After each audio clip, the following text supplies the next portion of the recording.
23 fois sur les plateaux de télévision. Vous vous rendez compte, elle est venue 23 fois. C'est la voix officielle, mais elle a touché 200 000... Vous n'avez pas encore parlé, Philippe Bilger. Moi, j'aurais voulu poser une question à... Pourquoi vous riez? Attendez, pourquoi vous riez? Non, parce que vous, en quelque sorte, vous vous adressez à moi et je ne peux même pas vous répondre. Ah bah si, bah répondez. Et par rapport au... Ah bah là, vous avez été coupé malheureusement et...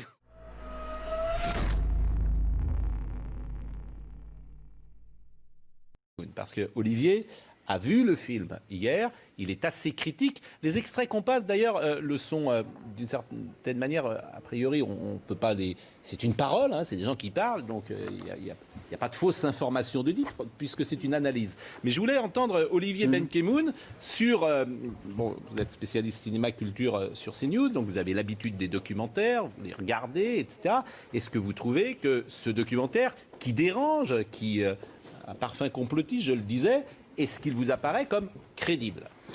Mais le problème, c'est que les intervenants peuvent être crédibles. La question, c'est de savoir de quelle manière vous les montez et comment vous pouvez, avec ces paroles, orienter un discours. Parce que c'est chapitré, si vous voulez. C'est chapitré sur les labos qui, par exemple, les labos qui gagnent de l'argent et qui ont intérêt à ce que le virus continue, en tout cas à ce qu'on croit au virus. Il y a tout le chapitre sur l'hydrochloroquine, il y a le chapitre sur les mensonges d'État, etc. Et ensuite, on prend des intervenants et on les met les uns derrière les autres et on assène. Vous parliez tout à l'heure de Karine Lacombe. À un moment dans le documentaire, Karine Lacombe, on dit elle est venue 23 fois sur les plateaux de télévision. Vous vous rendez compte, elle est venue 23 fois. C'est la voix officielle, mais elle a touché 200 000 euros de la part des labos. D'où sort ce chiffre? Quelle est la source? Je n'en sais rien. Et là, chaque fois qu'on utilise un chiffre dans ce documentaire, eh bien, il n'y a pas de source. Ça me dérange énormément. Le modèle suédois, vous avez des courbes sur le monde entier, l'épidémie, etc. Et le modèle suédois, bon, le modèle suédois, il faudrait l'updater. C'est pas le cas. Moi, quand je l'ai vu cette nuit, ben, il n'y a pas une mise à jour sur le modèle suédois. On sait que les choses changent. Et on assène des trucs et des trucs. Sur l'hydrochloroquine, délire sur l'hydrochloroquine, on en veut, c'est la guerre entre Véran et Raoult, etc. Et ce n'est traité qu'à travers ce prisme. On parle un peu de l'étude du Lancet, mais l'étude Discovery, le choix de l'INSERM d'arrêter l'étude, etc. Tout ça n'y est pas. Alors, c'est partiel. En fait, le problème, c'est que c'est partiel. C'est fait sans doute par des professionnels. Il y a un plateau, il y a une succession de voix qu'on entend, et peut-être que ce sont des voix intéressantes, mais il n'y a pas de contradiction, et on les met les uns à côté des autres, et finalement, on a ce qu'on souhaite, c'est-à-dire une orientation très précise de la pensée qui va conforter un certain nombre de gens qui pensent qu'on est manipulé, que c'est un complot mondial, que alors, ce virus Christian n'existe Cosset pas. peut vous Voilà. répondre, puisque vous êtes assez sévère et rude sur ce documentaire. Christian Cosset, il n'y a pas de source, par exemple. C'est intéressant l'exemple que cite Olivier Benkemoun. Vous dites Karine Lacombe a touché 200 000 euros. D'où vous sortez ce chiffre? Alors, bien évidemment, tout est sourcé et navré de vous contredire, cher monsieur, je ne vous connais pas.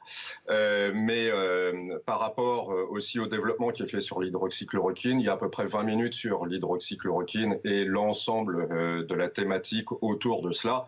Ne réduisez pas cela, s'il vous plaît, à la simple expression de quelques manipulations ou d'orientation de pensée. Non. Nous sommes évertués à faire un travail beaucoup plus large.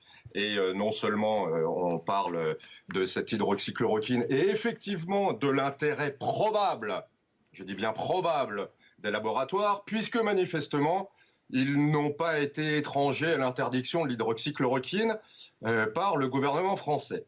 Ensuite, oui, mais là, il faut apporter des preuves. Oui, c'est ça la difficulté. C'est-à-dire que vous avez une preuve, vous n'en avez pas. Et c'est ça qui est compliqué, forcément. Vous dites probable vous-même, donc vous apportez une preuve, vous apportez quelque chose sur la table et vous dites, ben voilà, les laboratoires ont voulu que l'hydroxychloroquine ne marche pas ou ne soit pas utilisée. Et je l'entends, mais s'il n'y a pas de preuve, c'est ça qui est compliqué.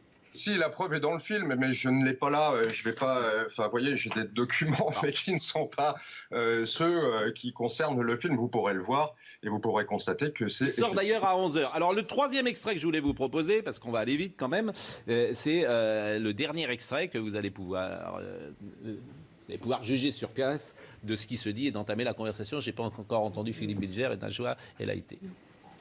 C'est une politique de peur, un genre de terrorisme psychologique, de dire aux gens C'est grave, c'est très grave, mettez les masques. J'ai pris le train à Bruxelles et qu'est-ce qui s'est passé? J'arrive, le quai est pratiquement désert, il n'y a plus personne qui prend le Thalys.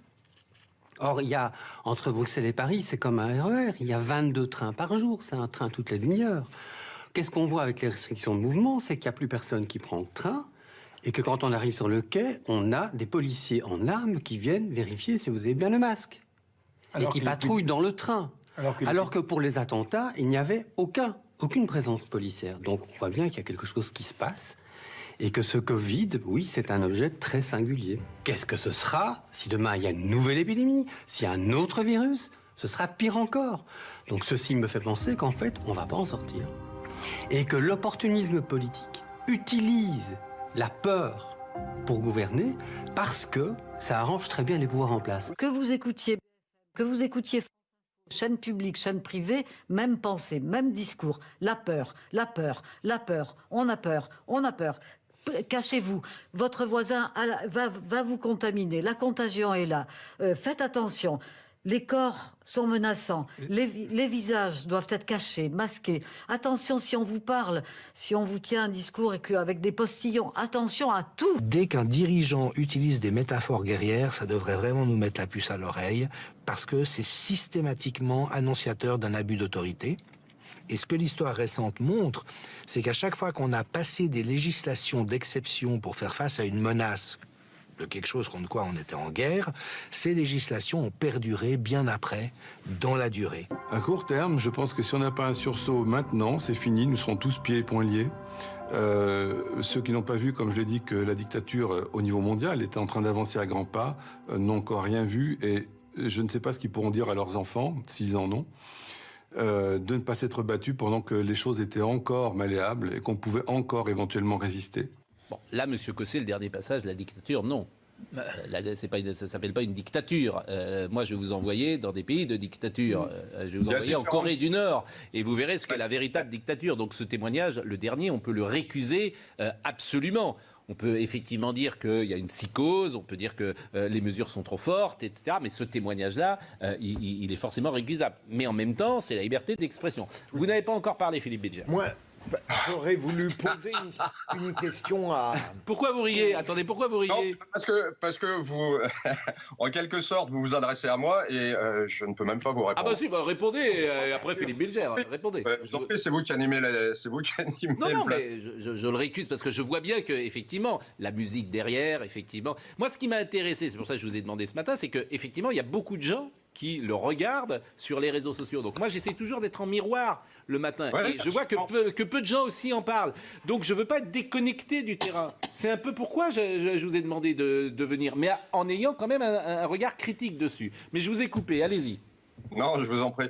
Les propos de ce médecin, d'abord, je pense, résonnent en lui, et comme vous le signifiez aussi, c'est la liberté d'expression. Maintenant, ce n'est pas le seul à le constater. Je pense que même de grands avocats ou de grands anthropologues peuvent aussi constater une dérive, je dis bien une dérive autoritaire sanitaire. Et nous sommes aujourd'hui sous le joug d'une relative politique de la pensée, et je voudrais revenir juste un petit instant sur le qualificatif de complotiste. Je voudrais simplement rappeler que le Lancet, qu'est-ce que c'est que le Lancet sinon un complot? Sinon le fait de manipuler des chiffres. Qu'est-ce que c'est que la crise du Lancet, à votre avis? Et par rapport au...